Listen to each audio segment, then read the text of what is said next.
I'd like to call to order the regular formal meeting of the Iowa City City Council for December the 4th, 2018. Roll call, please. Cole. Here. Mims. Here. Salee. Yeah. Taylor. Here. Teague. Here. Thomas. Here. Throgmorton. Here. So I guess items 2 through 6 is consider adoption of the consent calendar as presented or amended. So I'd like to have a motion to approve as amended, which involves deferring item 5D indefinitely. Could I have a motion, please? So move. Second. Moved by Slay, seconded by Teague. Wow, you're on off the mark quickly. For a second. All right, discussion? Hearing none, roll call, please. Cole. Yes. Mims. Yes. Salee. Yes. Taylor. Yes. Teague. Yes. Thomas. Yes. Throckmorton. Yes, motion carries 7-0. Could I have a motion to accept correspondence, please? So moved. Second. Moved by Mims, seconded by Thomas.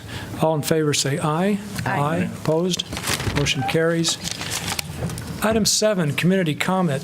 This is a moment when anyone who would like to address us about any topic that's not on the formal meeting agenda should feel free to come up to the podium, state your name, address that topic, and please do not take more than 5 minutes to do so.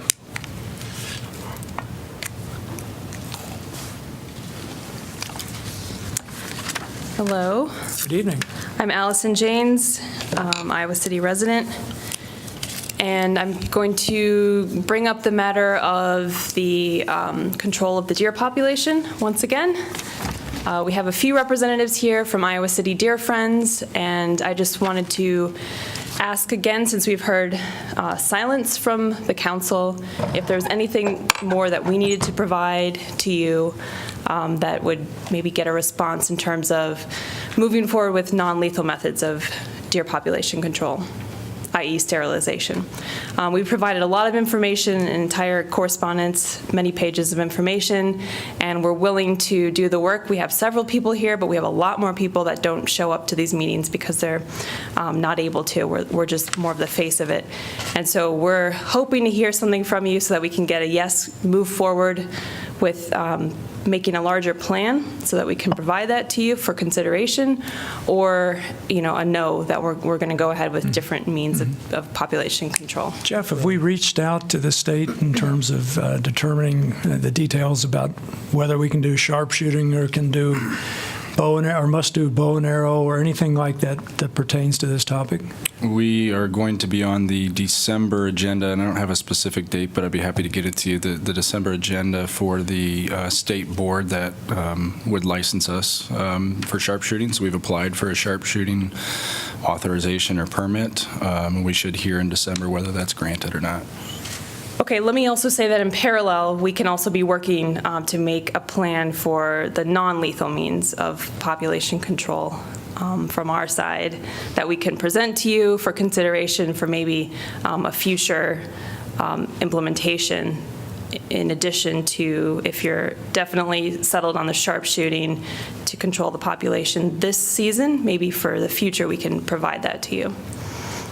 Well, I want to see if there's concurrence among the council. It seems to me if you want to provide us with some information about a complementary approach that we could use, knowing that we intend to do some culling of the herd, that would be reasonable. I don't know. Does that sound reasonable from a staff point of view? Yeah, and keep in mind there is a deer commission that is not only going to be looking at the short-term needs, but also the long-term needs. So it'd be appropriate to work with that group too. Okay. Okay. Thank you. Thank you, Allison. Would anyone else like to address us on any topic that's not on the formal meeting agenda? Good evening, Brandon. Good evening, Council, Mayor. I come here tonight and I see a flag at half-mast, and I see a flag at half-mast. I see a flag at half-mast for children who are in poverty and have nothing to eat. I see a flag at half-mast for the cuts in education and programs so that tax money may be cut and the money can be given to the rich. I see a flag in half-mast for those who are walking our streets without a home. I see a flag at half-mast for those with not enough food. For the black people who have been shot for the simple reason of the color of their skin. For the Jewish people who have been shot in this country for the simple belief that they have in their religion. I see the flag at half-mast. I see the flag at half-mast for all the children who have had to suffer by the hundreds of thousands, by the bombs which have been manufactured in the United States and deployed by the people we consider our government. I see the flag at half-mast for the unevenness of the wealth in this country that we call a democracy. I see the flag at half-mast for that democracy. I see the flag at half-mast for those who cannot get from one place to the other because of a handicap or because there is no transportation. I see the flag at half-mast for the women who suffer without programs to help them, who cannot take care of their children, who cannot feed their children. I see the flag at half-mast.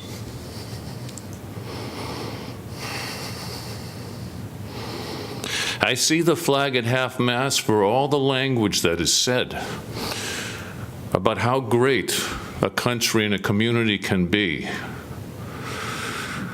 but whose words from its own people fall on deaf ears. I see the flag at half-mast. I see the flag at half-mast and I ask myself, whose flag is this? For whom is the flag lowered?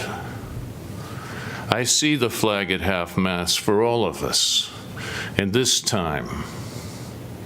I see the flag at half-mast for those who are suffering in the fires of California, those who have died already because of the interests of a small group of oil companies and others encouraging global warming. I see the flag at half-mast for the inhumane ways that people are treated. The flag should be at half-mast. A human being should be considered, whether they are in our borders or outside. Until these things are corrected in some small part, I see the flag at half-mast, and I ask myself, whose flag is it? Thank you. Thank you, Brendan. Would anyone else like to address us?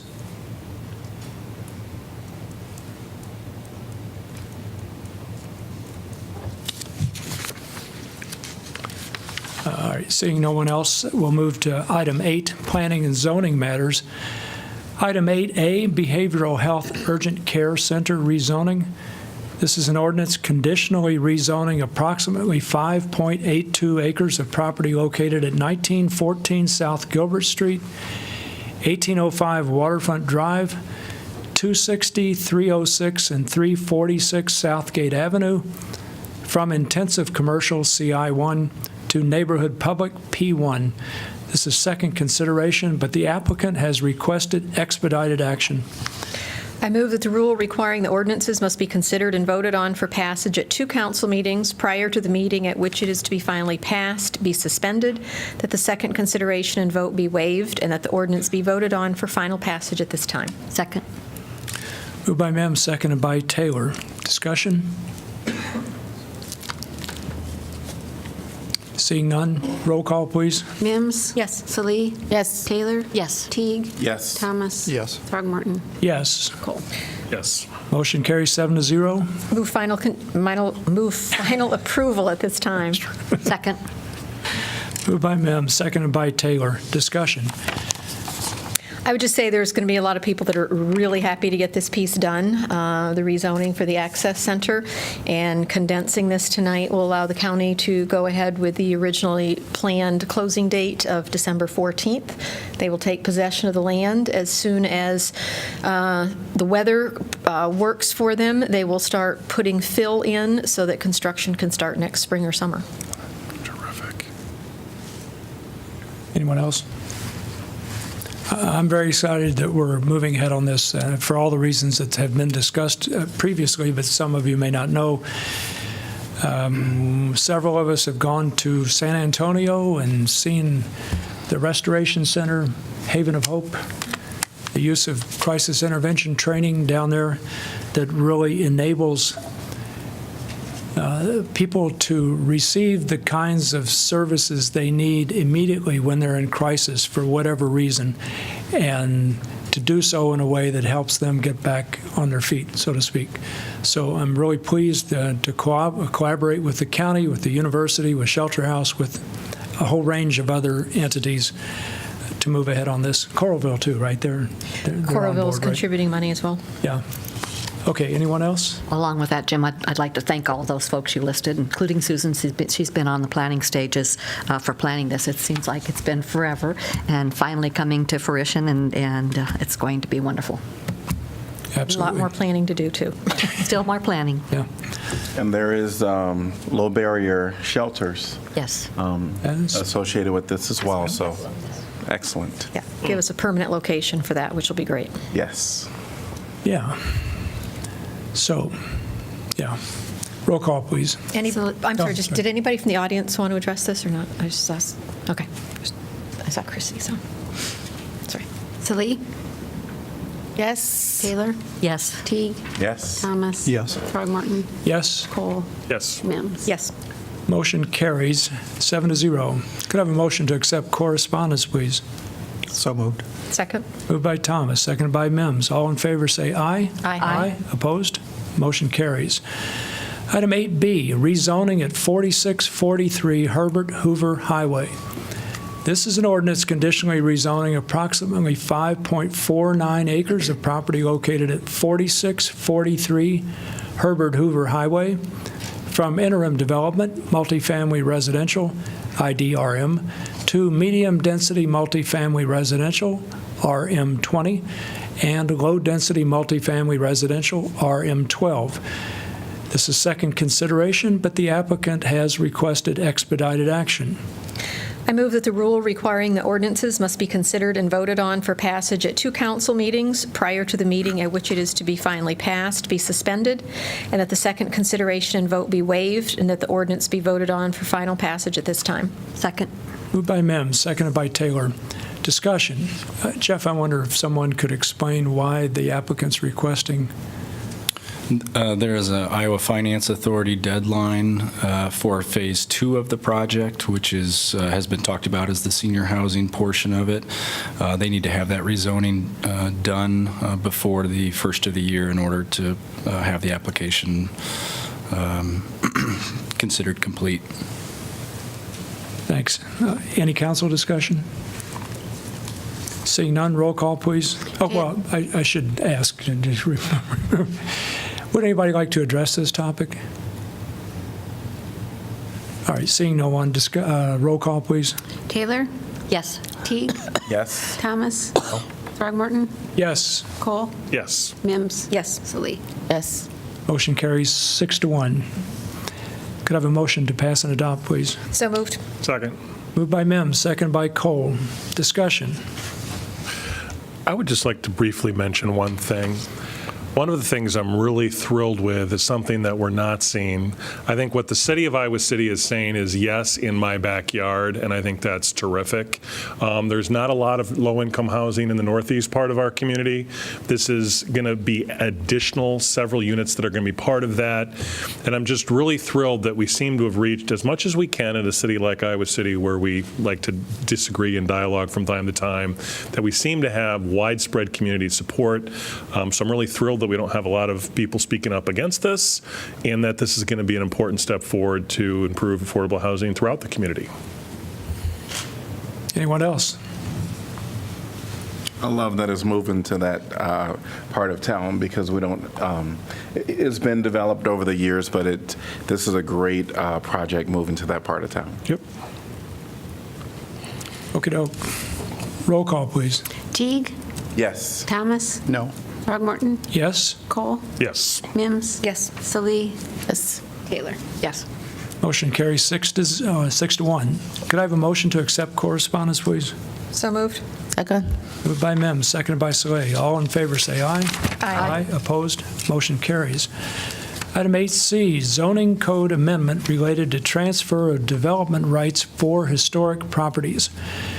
This is an ordinance amending Title 14 zoning code of the Iowa City Code related to transfer of development rights for certain historic properties. I'm going to open the public hearing.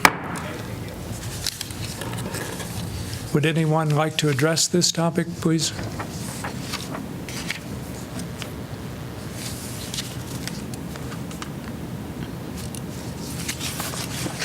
Good evening, Pam. Pam Show in Iowa City, and I'm sorry I haven't been attending these meetings. I'm kind of wondering, I don't know if this includes the 12 West Court project. Well, no. No, not really. So is that on this agenda or not? No, it's not. Okay, that's simple then. All right, so then this is just in general, X number of floors might be transferred to different parts of town. Floors or density? Or density, Yeah. okay. All right, so there is part of this that I'd like to address. Density's good, I guess. Noting how projects are represented at times and how they are executed is not always straightforward. So I've noticed a discrepancy in the height represented in some projects, something like including the Chauncey. So this is if there's a public perception that 15 stories is so many feet, or if they're 5 stories, let's say somebody wants to, instead of a 3-story building in a certain area, they want to add 2 stories. How large are those stories going to be? What is the exact foot height elevation or meter elevation of the proposed project? Because it's a little disingenuous to say, oh, it's just a 5-story building, when we might think, oh, well, there's maybe 10 or 12 feet per story and it's going to be so tall. It's good to have exact numbers on the elevation proposed, because otherwise people are taken aback when, lo and behold, instead of 15, there are 16 stories. There are not 16 floors in the Chauncey, but there are 16 stories because there's not a 16th floor. So there is a huge bump up of 14 feet on the top of a 15-story building. So what does that mean practically for a place like College Green? On a very large scale, projects such as this, it's just that much more of the sky that's blocked off for the enjoyment of the whole east side. So when there's a planning and zoning adjustment for comprehensive plan, which would be in the future for 12 West Court, there ought to be an exact measurement on the proposal, not just some cocktail sketch, that we're maybe mistaken about the height because of our own private residence experience, because a hotel is going to be much larger with 20-foot ceilings. So so this does kind of relate to the increased height, and it would be good to hear if there's a proposal for increased height or a zoning change, that a height limitation should be more in yards, meters, feet, miles, not just stories, because those stories are, shall we say, fiction. So we don't want to get too literary here in Iowa City, but we want to be more precise with our requirements when there's a zoning change. And it doesn't just lead requirements, it should also be exact height that we're presenting to the public in a very straightforward, honest, transparent, et cetera way. Okay, Thank Pam, you. thanks. Ann, would you be able to talk about the heights of stories? I guess I could say that they generally vary, but for the purposes of the proposed transfer of development rights ordinance, we are saying that 10 feet equal 1 story for the purposes of calculating any potential transfer. Great, thank you. Would anybody else like to address this topic?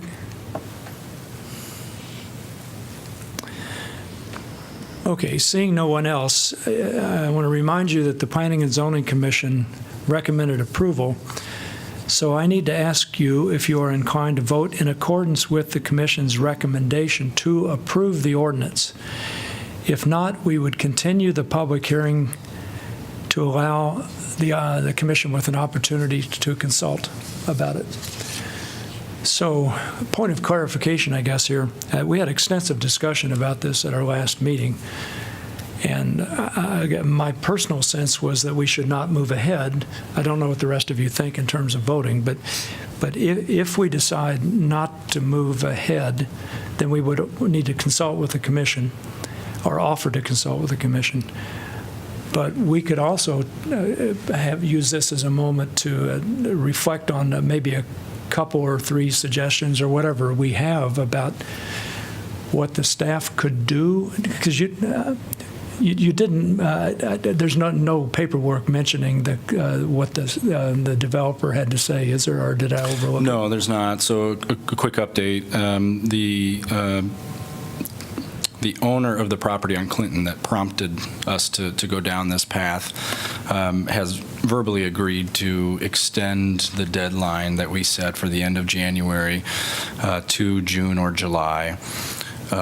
We would have to have a formal agreement to solidify that, but I guess my message to the council tonight is we only need to extend it if there is further study that would help you make your decision. And a lot of the angst with this ordinance has been with the receiving sites, and whether in the future we think that we're going to be willing to grant these on a fairly consistent and regular basis. I don't think that concern is going to go away with any amount of study. You have some maps that are hopefully a little bit more clear to you in the packet. I hope you had a chance to look at those. I know for me, they helped me think about those sites, and for me personally, they kind of amplified the concerns. So we can extend it, but I wouldn't just do it to continue the conversation. I'd want to hear from you exactly what further study that we could provide you as staff that would, or research that we could provide you that would help you make your policy decision. Okay, so this would be a moment when we could suggest some possibilities of I don't know, information that the staff could compile over the next 6 months if we think it might be fruitful and if it might influence our judgment about what to do. I want to raise a couple or 3 possibilities. I don't know that they're going to sway me, but I want to just get them out there. One is, might there be some criteria that would enable the staff to narrow the number of possible receiving sites or the types of possible receiving sites, while simultaneously enabling desired developments in specific neighborhoods? because as it is now, we have this map showing kind of places all over the city. And I'm thinking if we could target this transfer of density in a way that would accomplish other objectives, then I'd be interested. So I'm just wondering if maybe over the next several months, staff could investigate that. The other thing is, in order for this to work, there'd have to be willing buyers, right? I mean, it doesn't matter if there are 150 sites that are potentially possible. The owners have to be willing to somehow be involved and buy the density or transfer the density to their property. So how would we go about identifying the willing buyers, if I'm understanding the process correctly? So those two questions come to my mind, and then I wonder, does it make good sense to have staff spend more time on this, despite the two questions I just asked? So I hope I'm being clear about this. I see two possibilities that the staff could explore, but I'm not sure it's really worth asking the staff to spend the time to do it. My response would be no.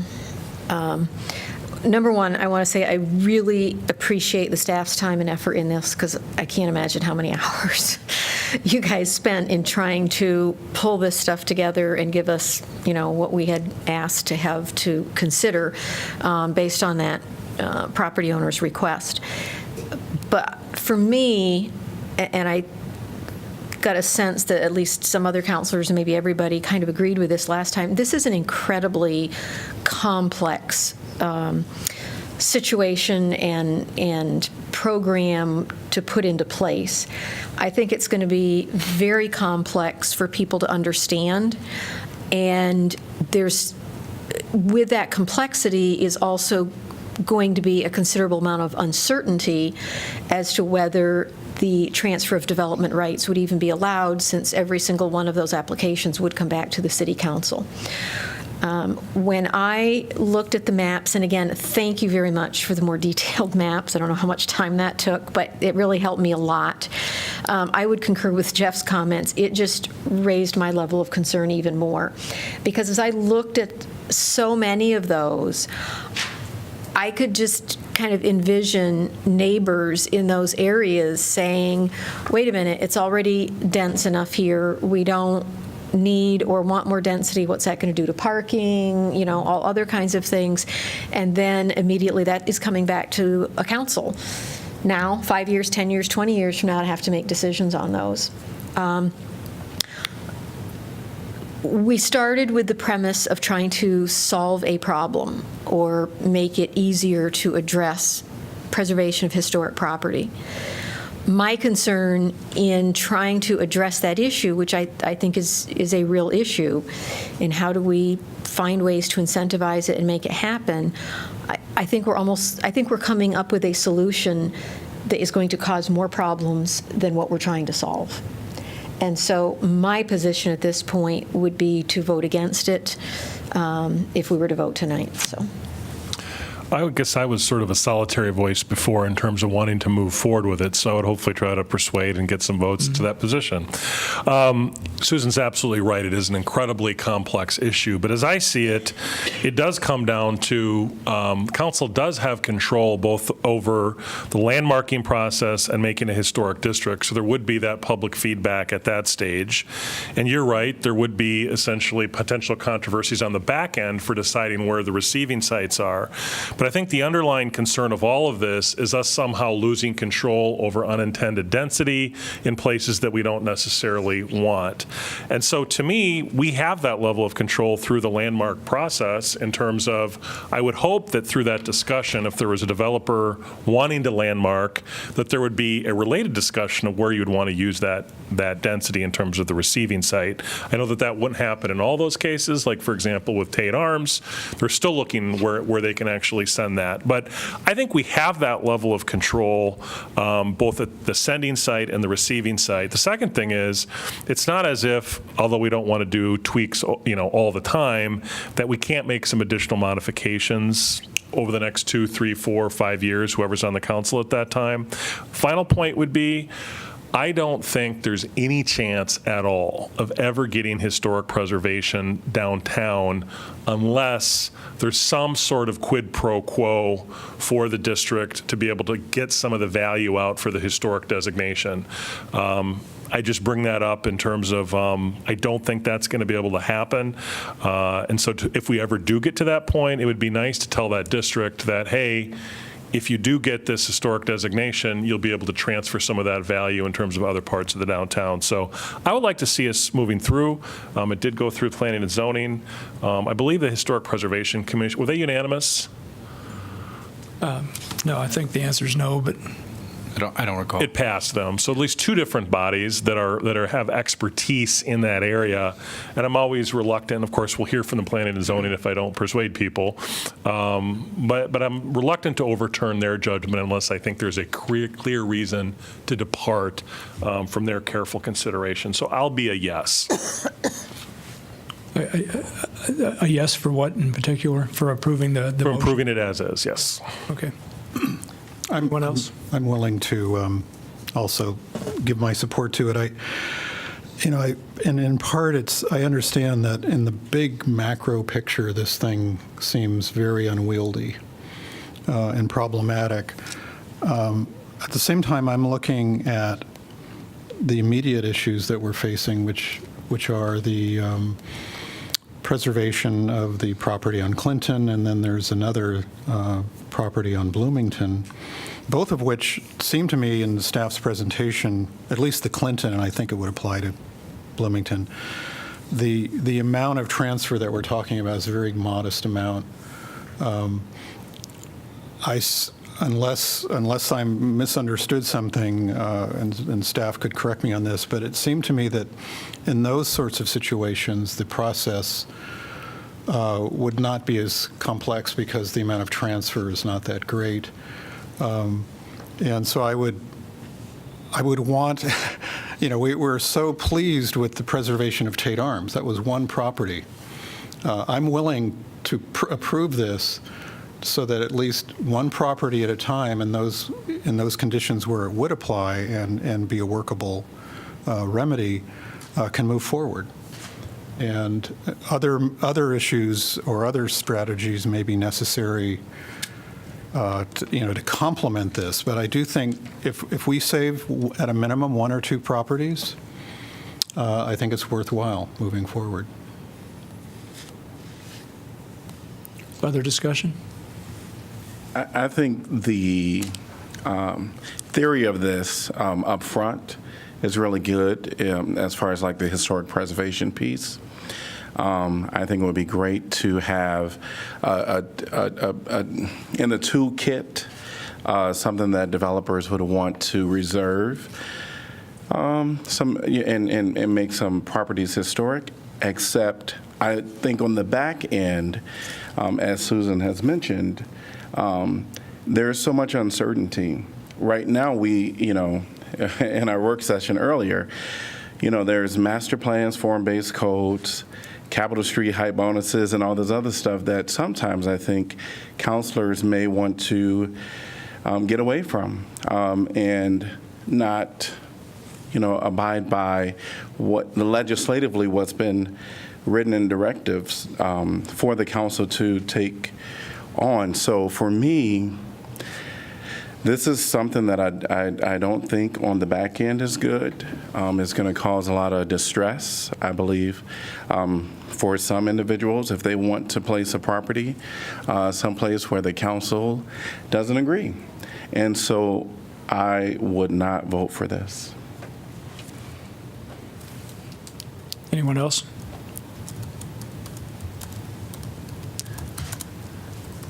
I want to say something, but I want to get my note correctly here.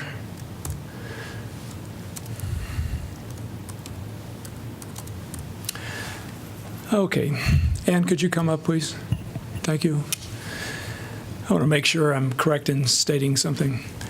Do I understand correctly that the ordinance as currently written would enable property owners to transfer density to the downtown?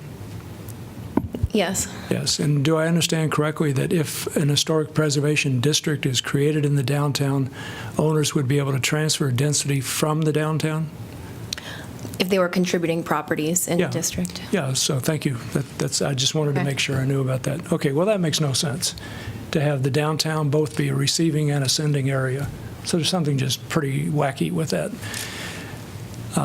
I think transferring density to the downtown would worsen the conflict over preservation and development. So there's that. I think transferring density from the downtown would potentially involve massive transfers of density. Where would they go? Where would these massive transfers go? Also, transferring density to a different area, to the Riverfront Crossings District, is not necessary given the existing height bonuses that already exist there. So we already know that the Riverfront Crossings District has received a massive upzoning for anyone who gets rezoned to Riverfront Crossings District. So transferring density into that district is just, and they have height bonuses, and transferring more density in that district, I don't understand why that would be reasonable. So I think none of those make any sense, nor does it generally make sense to transfer density to the north side neighborhood, John. I mean, the map shows all sorts of sites in the north side neighborhood that could be, possible receiving areas. So that doesn't make any sense to me. And then the bottom line, though, is what you've already mentioned, Susan. I'll use my own words, though. Basically, every one of those receiving sites on the map is a flashpoint for political conflict involving resistance from neighbors for completely legitimate reasons. So I don't want to get into that kind of set of conflicts. And I could say more, but I think that's plenty. So I cannot support the proposed ordinance for those reasons and others, much as I admire the great work that our staff has done on it. Any other discussion about this?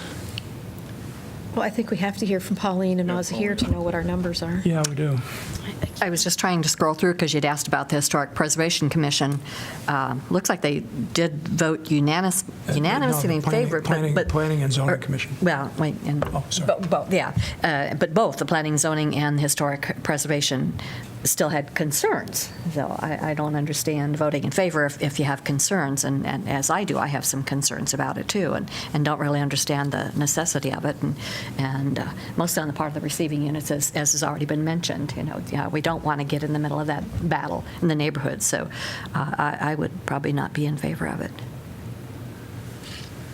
Do you want to say something, Maz? I guess the same thing. This is really complicated to me, and I think we need to look into a lot of things. We need to reach out to a lot of people on this, and I think we need time to decide on this. That's why, for now, I will vote no. All right, so that means we need to offer a consultation with the Planning and Zoning Commission, and we need to continue the public hearing until we learn what they say. So could I have a motion, right, to continue the public hearing? So move. So help me with the date. Would I say 2 weeks from now, or indefinite, or? We'll get you a definite date and city conference board.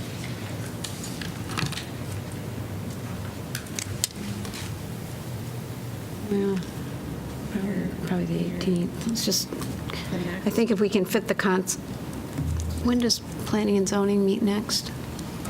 Thursday? Okay. Well, we can either do it to the December 18th or January 8th.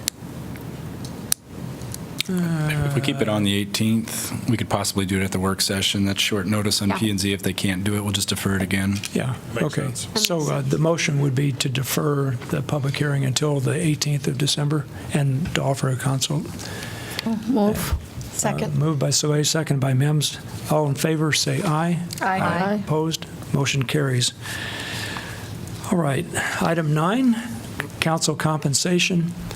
This is an ordinance amending Title I, Administration, Chapter 5, City Council, Section 3, Compensation of the City Code to increase the salary and health insurance benefit of the mayor and members of the City Council effective January the 1st, 2020. Could I have a motion to pass and adopt, please? So moved. Second. Moved by Cole and seconded by Teague. Discussion. Again, I think this is a great opportunity for the counselors to allow individuals with less means to totally be a part of the council. If someone has a full-time job and they have to go to part-time or whatever the case may be, I think that this is the time to make that opportunity. And if we're talking about like, $15 an hour, this of course doesn't equate to that at all. But when we're talking about ensuring that workers, have really wages that will help them be successful in our community, I think that council position is a part of that as well, a part of that equation. We're not doing anything that other counselors throughout our state and throughout the nation does already. And so I really do feel that this is a step in the right direction for our community and will allow others in our community the ability to be a part of this team up here. So I 100% support this. Yeah, I agree, Bruce. And I think what we're trying to find, as I see it, is the Goldilocks amount. Not too high, not too low, but just right. I think if we get too high, then we start getting to people to say, hey, then all of a sudden it becomes a permanent position. And I don't think any of us want people to view council as a career. I think we wanted to view it as service, right? And so, but there's the practical reality. Susan, I think you raised a very legitimate point. I mean, will this really do what we think it will do? Well, I think there's a good shot. I mean, because if you're talking about, if you're making, $8, $9 an hour, and I think total that'd be probably $15,000 to $18,000 a year. And if you're talking about a council salary, given what we work at roughly commensurate with that, that may tip the scales in terms of being able to open up some opportunities. The nice thing about this is by statute, we're accountable to the public in terms of this cannot go into effect until there's an intervening election. So for those of us that intend to run again, if we do, every single one of us will have to be 100% accountable. And if people think this is unfair, unreasonable, they're entitled to register their opposition to the ballot box. So to me, and this, as Jim points out, this is not a huge increase, and it has not happened in about 20 years. So I'm very comfortable in terms of making this recommendation. I think it's a very sensible number that we picked at, and I think it is the Goldilocks amount, just right. I'm often asked how much time do you spend with council business, and that really varies. And I think we had a very lengthy discussion about that. And as I pointed out, we're not really thinking of it as an hourly salary. It's salaried. It's just a salary that's given to serve on the council. So I think we have to continue to think of it that way. And then the last aspect of this that I would mention is, we're trying to establish parity with other cities of comparable size and complexity. So this will do that as well, which I think is, just right. It's sort of tied to what other cities are doing as well. I voted no for this last time, and I'm going to continue voting no, not because I disagree with you or the concept that this is encouraging the low-income people to run for council. That's true completely. I believe on this, but I don't think we have to do it now. Since day one, I was just saying that we need to increase seasonal city employees income first, the wages first, to $15 an hour before we can move forward and increase our own salary. That's why I'm gonna still continue saying no to this. Anyone else? Okay, I'd like to mention one thing. An additional, I've already laid out several justifications for increasing the salaries, incidentally, by a total of approximately $30,000 per year total for 7 people. So it's not a very large increase. So here's my additional justification. As somebody who served on this council 20 years ago, I can tell you the job's a lot harder, a lot more demanding than it was 20 years ago. And the bottom line is, I think we need to realize we're a larger city facing a lot more complicated array of challenges than we did then. And that's just a fact. So I think that's a justification for at least $10 a year more. I think it really warrants it. Anyone else? Okay, hearing no further comment. Roll call, please. Thomas? Yes. Throgmorton? Yes? Cole? Yes. Mims? No. Salee? No. Taylor? Yes. Teague? Yes. Motion carries 5-2. Item 10, council appointments. Item 10A, Parks and Recreation Commission. We have one vacancy to fill a 4-year term. And there is no gender requirement. So we have 4 applications from Jessica Bruss, Clayton Clausen, Sarah Urian, and Brianna Wills. What's your pleasure, folks? I would support Brianna. I think we talked about Clay last time, and I indicated my support, and even though he's been on for a long time, has been off a year, and it certainly seemed to be the consensus of council that we didn't want to go that direction.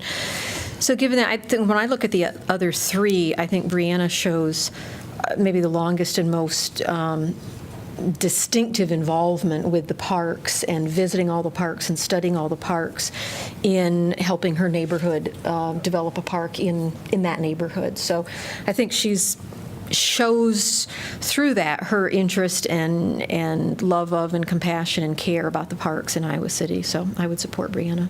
Well, not only that, I think her experience in the nonprofit world now that she has with Old Brick, not that she could bring that directly to the fore, but I know a lot of the nonprofits use a lot of her facilities. So I think that'd be a great asset to have that connection. So yeah, I'm a huge fan of Brianna, and I would definitely support her. I will support her too. Me too. I agree. Well, there you go. Could I have a motion to appoint Brianna Wills to the Parks and Recreation So Commission? move. Second. Moved by Saleh, seconded by Cole. All in favor, say aye. Aye. Opposed? Motion carries. Item 11, announcement of vacancies, new vacancies. Applicants must reside in Iowa City and be 18 years of age unless specific qualifications are stated. So we have one vacancy to fill an unexpired term on the Board of Adjustment, and the term would be filled upon appointment. And applications for this position must be received by 5 p.m. Tuesday, January the 15th of 2019. Item 12, announcement of vacancies, previous announcements. We have one vacancy to fill an unexpired term upon appointment to the Airport Zoning Commission. 2 vacancies to fill 5-year terms on the Airport Zoning Board of Adjustment. Ooh, 1 vacancy, no, was it 3? We have 3 vacancies to fill 5-year terms on the Airport Zoning Board of Adjustment. 1 vacancy to fill a 5-year term on the Board of Appeals, HVAC, or building professional position.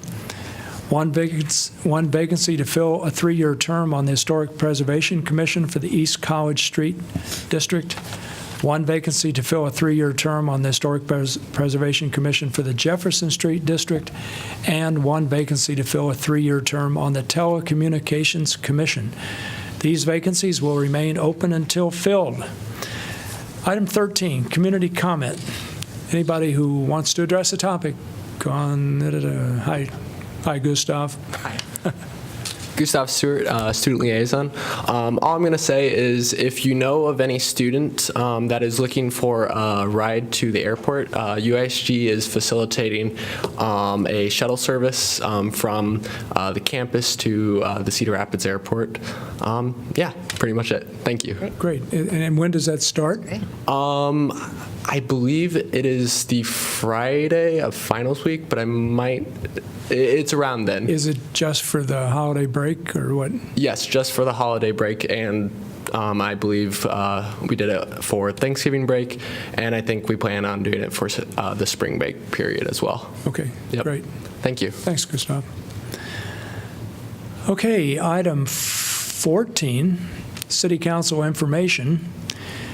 And then I want to distinguish between what we're going to do right now and what we do during the work session. In the work session, what I was hoping to get is reports on what boards, commissions, et cetera, that we're assigned to have been doing.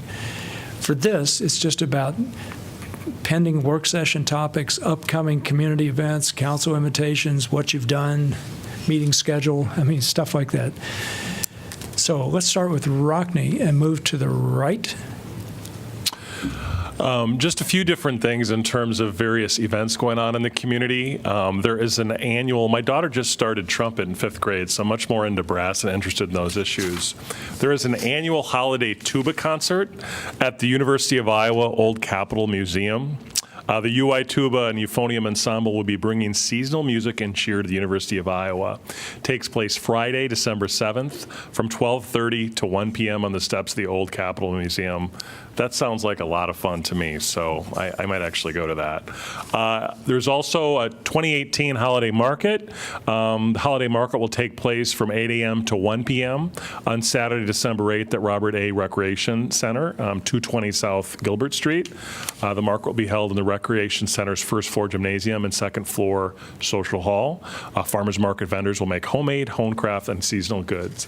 And then finally, we're getting up to the winter solstice. You can celebrate the winter solstice with friends and family at the Winter Solstice Festival of Light. The celebration will take place from 6 to 8 p.m. on Friday, December 21st, 2018 at the Robert A. Recreation Center. That's all I have. I'll just mention Susan Craig is retiring. I'm not sure exactly when her last day is, but there was an event at the library, Room A, celebrating her 41 years of service. It's a really nice event. Library, the folks who love libraries, it's kind of fun to be around those people. And so it was a real pleasure to be there. Yep. Susan?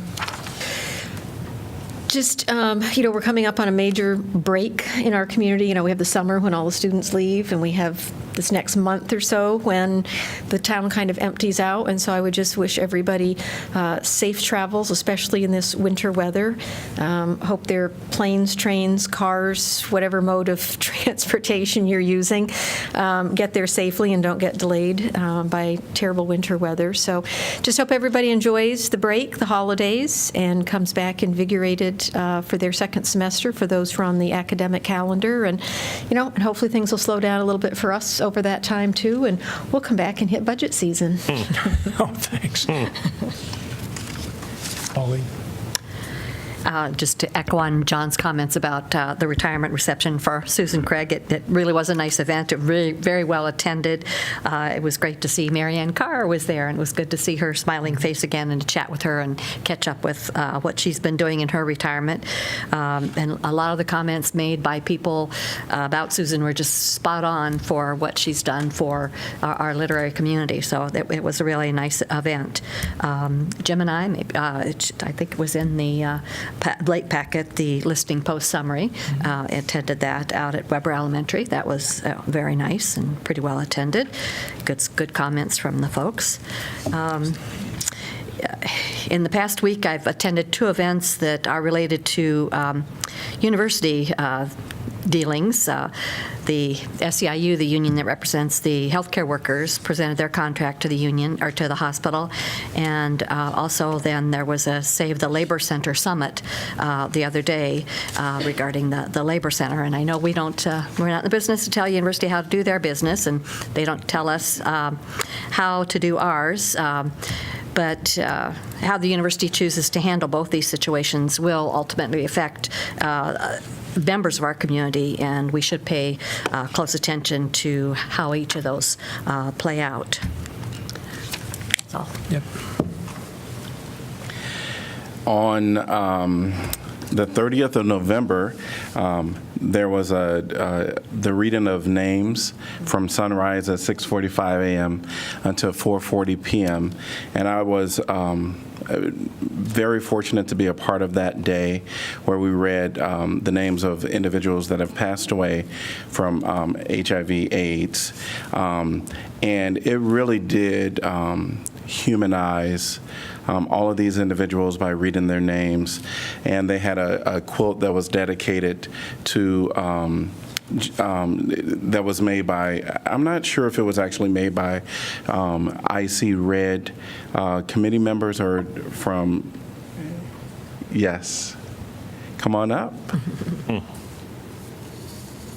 It was actually a panel from the AIDS Memorial Quilt. So each year, IC Red, or I guess Red Week in the past, has brought it over from Atlanta.